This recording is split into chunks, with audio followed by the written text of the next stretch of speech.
Ruby Finds a Worry by Tom Percival.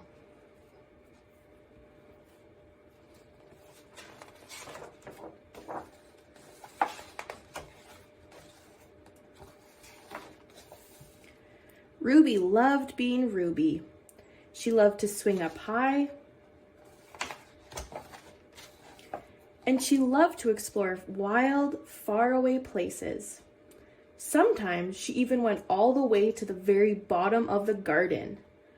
Ruby was perfectly happy until one day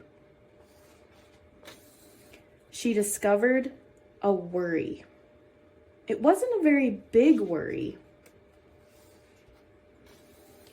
In fact, it was so small that at first Ruby hardly noticed it. But then the worry started to grow. Each day it got a little bit bigger. It just wouldn't leave her alone. It was there at breakfast, staring at her over the cereal box. And it was still there at night when she brushed her teeth.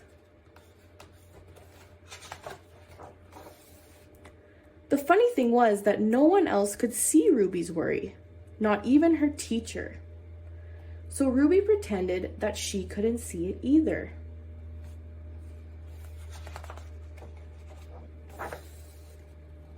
She tried to carry on as if everything was normal, but it just wasn't.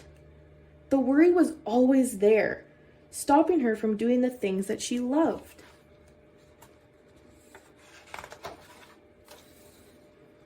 Ruby wondered if the worry would ever go away. What if it didn't? What if it stayed with her forever? Ruby didn't realize it, but she was doing the worst thing you could ever do with the worry. She was worrying about it.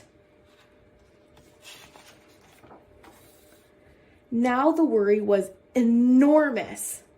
It could barely fit in the kitchen at dinner time.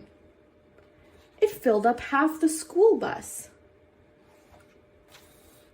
And it took up whole rows at the movie theater.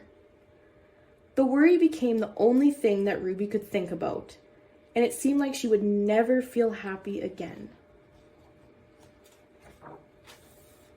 Then, one day, something unexpected happened.